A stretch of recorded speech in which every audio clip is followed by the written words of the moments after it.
ওম শান্তি। জয় শ্রীকৃষ্ণের। রাধে রাধে। আজকে একটা গল্প শোনাই আগে। শ্রীরামকৃষ্ণদেব একটি গল্প বলতেন। একদিন নারায়ণ বৈকুণ্ঠে বসে আছেন, পাশে আছেন লক্ষ্মী দেবী। জগতের সব খোঁজখবর নেওয়া হচ্ছে। হঠাৎ নারায়ণ সিংহাসন থেকে উঠে আহা আহা করতে করতে ছুটে বেরিয়ে গেলেন। একটু পরে আবার তিনি ফিরে এলেন। লক্ষ্মী ঠাকুরন তো কাণ্ড দেখে অবাক। তিনি জিজ্ঞেস করলেন, তুমি এই গেলে আবার ফিরে এলে কেন?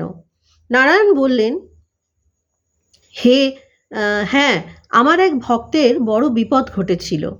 তা ফিরে এলে কেন? আমার আর দরকার হলো না। কিরকম?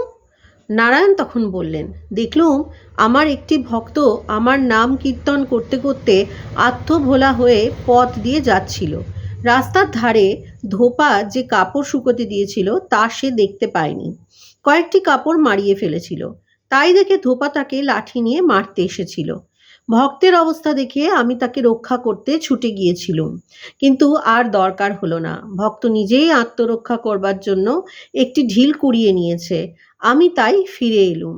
লক্ষ্মীদেবী বুঝলেন, ভগবানের ওপর যে নির্ভর করে ভগবান স্বয়ং তাকে রক্ষা করেন, আর নিজের ব্যবস্থা যে নিজেই করে নেয় তিনি আর তার কথা ভাবেন না।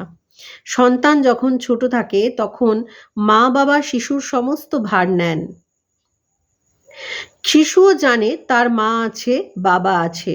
সব কিছুই তখন মা বাবার উপর নির্ভর করে। তার যখন যা প্রয়োজন মা বাবাই ব্যবস্থা করে দিচ্ছেন। কিন্তু ছেলে যখন বড় হয়, রোজগার করতে শেখে, তখন তার নিজের প্রয়োজন নিজেই মিটিয়ে নেয়। মা বাবার জন্য সে আর অপেক্ষা করে না। মা বাবাও তখন আর ছেলের জন্য চিন্তা করেন না।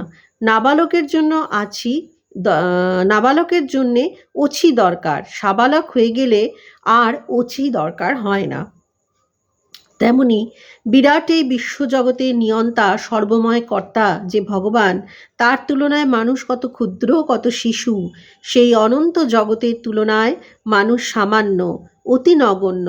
অসীমের তুলনায় মানুষ তো কিছুই নয়। তাই মালিকের ওপর নির্ভর করা ছাড়া মানুষের কি সত্যিকার কোনো ক্ষমতা আছে নিজের অভিমান অহংকার নিয়ে চলার? অহংকার নিয়ে, সাবালকের বুদ্ধি নিয়ে চলতে গিয়ে মানুষ নিজের কর্মফল নিজেই ভোগ করে। কথামৃতে শ্রীরামকৃষ্ণ বলেছেন, নাবালকেরই অছি, ছেলে মানুষ নিজে বিষয় রক্ষা করতে পারে না, রাজা ভার লন। অহংকার ত্যাগ না করলে ঈশ্বর ভার লন না। এই নির্ভরের অপর নামই হলো শরণাগতি। অর্থাৎ যাকে আমি দেখিনি, যাকে আমি জানি না, যার সম্বন্ধে আমার ধারণা নেই, সেই ঈশ্বরের ওপর সম্পূর্ণ নির্ভর করে আমাকে থাকতে হবে, তবেই তা হবে শরণাগতি। মানুষ হিসেবে মা বাবা, গুরুজন বা শ্রেষ্ঠজন অথবা ক্ষমতাশীল ব্যক্তিকে আমার সব দায় দায়িত্ব দিয়ে দিতে পারি এবং বিশ্বাস করে সর্ববিষয়ে নির্ভরও করতে পারি। কিন্তু বিশ্বনিয়ন্তা রূপে, অন্তর্যামী রূপে যে ভগবান বিশ্বের ও আমার একমাত্র পরিচালক বলে যদিও আমি বিশ্বাস করি, তিনি কিভাবে আমার সমস্ত কর্ম সম্পাদন করে দেবেন তার ধারণা মানুষ সহজে করতে পারে না। অথচ এই দৃঢ় ধারণা ও শ্রদ্ধা নিয়ে নির্ভর করে থাকার নামই হবে শরণাগতি। তার ওপর নিজেকে সম্পূর্ণভাবে সমর্পণ করে দেওয়া আত্মনিক্ষেপ বা আত্মসমর্পণই হলো শরণাগতি। অর্থাৎ কি না, আমরা এই যে বলবেন যে তাহলে আমার আপদ বিপদ সব কিছুতে আমি তার ওপর স্মরণ করব, নিজে কোনো স্টেপ নেব না? না, সব ক্ষেত্রে সবভাবে সবটা প্রযোজ্য নয়। তবে বিশেষ কিছু ক্ষেত্রে তার উপর ছেড়ে দেওয়াটাই উচিত। কারণ সব ক্ষেত্রে আমি যদি উদ্যত হয়ে যাই অস্ত্র হাতে, তাহলে হয়তো ব্যাপারটা অন্যরকম হয়ে যেতে পারে। তাই কিছু ক্ষেত্রে নীরব থেকে সঠিক সময়ের অপেক্ষা করতে হয়। আমরা তো অনেক ক্ষেত্রেই বাবা মা ক্ষমতাবান ব্যক্তির উপর নির্ভর করে সময়ের ওপর ছেড়ে দিয়ে অপেক্ষা করি। তাহলে যিনি বিশ্ব নিয়ন্তা, যিনি আমার সব কিছু চালনা করছেন, কখনো কখনো আমরা কেন তার উপর ছেড়ে দিতে পারি না? কখনো আমরা কেন শরণাগতপন্ন হতে পারি না তার? কেন সমর্পণ করতে পারি না? কেন মনে প্রশ্ন তুলি?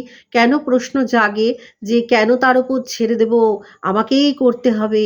না, কখনো কখনো তার উপর ছেড়ে দিতে শিখুন। যেটা আপনার এখতিয়ারের বাইরে চলে গেছে, সেটার জন্য আপনি তার বিচারের ওপর ভরসা রেখে তার উপর ছেড়ে দিতে শিখুন।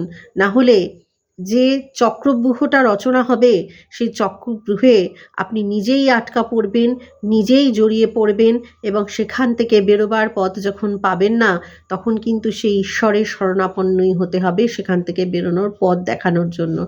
তাই আগে থেকেই সতর্ক হন, নিজেকে সেই চক্রব্যূহের মধ্যে আটকে ফেলবেন না, তার উপরে কিছু কিছু সময় ছেড়ে দিন, বিচারের দায়ভার তার উপরে ছেড়ে দিন। আপনার সাথে কোনো রকম অন্যায় হয়েছে, অবিচার হয়েছে, আপনি কোনো অসুবিধায় পড়েছেন, আপনি দেখছেন আপনার কন্ট্রোলে আর কিছু নেই, তখন সেই সর্বনিয়ন্তা, সেই বিশ্বনিয়ন্তার উপরে কখনো কখনো একটু ভরসা করতে শিখুন। তাতেই আপনার মঙ্গল, তাতেই আপনার শান্তি। না হলে আপনি সব কিছুকে কন্ট্রোল করতে গিয়ে করতে পারছেন না, বুঝতে পারছেন, তখনও আপনি যদি সেটাকে নিয়ে টানা হ্যাচড়া করেন, ওই লেবু চটকানোর মতো, সমস্ত বিষয়টাই কিন্তু আরও তেতো, আরও জটিল হয়ে উঠবে। তাই সাবধান হন, সচেতন হন, ধৈর্য ধরতে শিখুন, কখনো কখনো তার উপরেও কিছু জিনিস ছেড়ে দিতে শিখুন। সবটা নিজে নিয়ন্ত্রণ করতে যাবেন না। আজকে এটুকুই বলার ছিল। ওম শান্তি, জয় শ্রীকৃষ্ণ, রাধে রাধে। ভালো লাগলে পাশে থাকবেন, চ্যানেলটাকে ফলো করে দেবেন।